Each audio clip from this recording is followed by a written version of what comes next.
Hello everyone, welcome to Numerical Education, and today's chapter is Matter in our surrounding, and the chapter is from chemistry, and this is the chapter from NCERT. Then we discuss about of matter in our surrounding. Then today's topic is characteristic of particles of matter. Particles of matter के characteristic के मतलब क्या होते हैं, तो उसके पास कितने characteristics होते हैं? 3. Particles of matter have space between them. Particles of matter are continuously moving. And third is particles of matter attract each other. तो particles of matter have space between them, तो वो इसका मतलब क्या है? तो जैसे कि मतलब एक बीकर है, उसमें H2O है. क्या है? H2O है, और इसमें कॉमन सॉल्ट हम लोग ऐड करे हैं, फिर हम लोग इसको स्टिर करे हैं, मतलब घोले हैं, फिर वो क्या करा है, मतलब मिक्स हो गया. तो मतलब NaCl कहाँ गया? उस जो पार्टिकल्स के जो बीच में स्पेस होती है उसी में NaCl चला गया. तो particles of matter have space between them, तो उसका एक वो मतलब हो जाता है, एक नाम इंटरमॉलिक्यूलर स्पेस. Intermolecular space.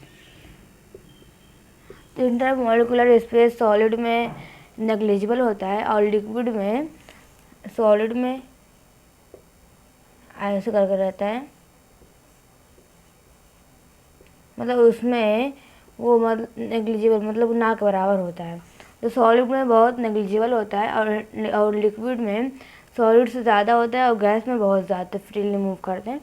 तो particles of matter are continuously moving.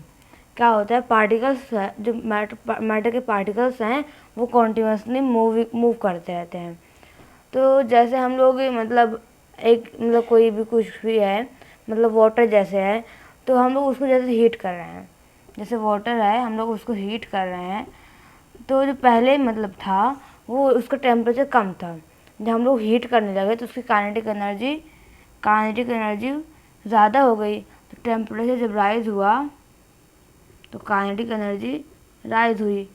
उसके बाद अगर काइनेटिक एनर्जी राइज हुई तो जो पार्टिकल्स होते हैं वो मूव फास्ट है, मतलब ज़्यादा मूव करने लगते हैं, मतलब पहले के कंपेरिजन में जल्दी मूव करने लगते हैं. तो मतलब particles of matter are continuously moving, मतलब वो हमेशा पार्टिकल्स जो होते हैं वो मूव करते रहते हैं, कॉन्टिन्यूसली मूविंग. तो particles of matter attract each other. एक अब थर्ड क्या है? Particles of matter attract each other.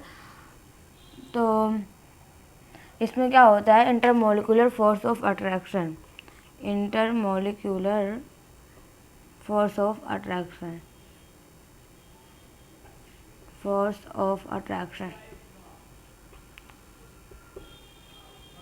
ये क्या होता है कि मतलब कैसे, मतलब जो पार्टिकल मैटर के पार्टिकल्स होते हैं वो मॉलिक्यूल्स को मतलब कैसे अट्रैक्ट करते हैं. तो मतलब जिसमें जितना फोर्स आएगा उतना मतलब वो अट्रैक्ट करेगा.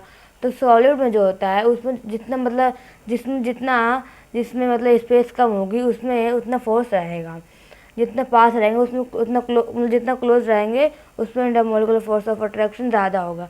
तो सॉलिड सबसे ज़्यादा होता है, और लिक्विड में उससे कम होता है, गैस में मतलब नेग्लिजिबल होता है. जल्दी से रिवाइज कर लेते हैं. Characteristic of particles of matter. इसके तीन मतलब कैरेक्टरिस्टिक होते हैं. तो particles of matter have space between them, and second is particles of matter are continuously moving, and third particles of matter attract each other.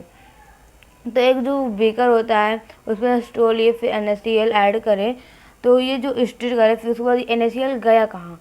तो जो होते हैं, जो पार्टिकल्स होते हैं उसके बीच में स्पेस होती है, उसमें वो जाकर मिल गया, मतलब जाकर वो स्पेस में चला गया. तो मतलब इससे पता चल जाता है कि particles of matter have space between them. तो उसका एक वर्ड में हो जाता है इंटरमॉलिक्यूलर स्पेस. तो second is particles of matter are continuously moving. तो जब इसमें हम लोग राइज करते हैं टेम्परेचर, तो वो काइनेटिक एनर्जी राइज होती है, उसके बाद पार्टिकल जो होते हैं वो मूव करते हैं फास्ट. तो third particles of matter attract each other. इसका एक वर्ड में है इंटरमॉलिक्यूलर फोर्स ऑफ अट्रैक्शन. तो जितना जिसमें इंटरमॉलिक्यूलर स्पेस है, मतलब 3 स्टेज सॉलिड लिक्विड गैस, तो उसमें सॉलिड में इंटरमॉलिक्यूलर फोर्स ऑफ अट्रैक्शन ज़्यादा होती है, और लिक्विड में उससे कम होती है, गैस में तो नेग्लिजिबल होती है. Thank you. That's all for watching me.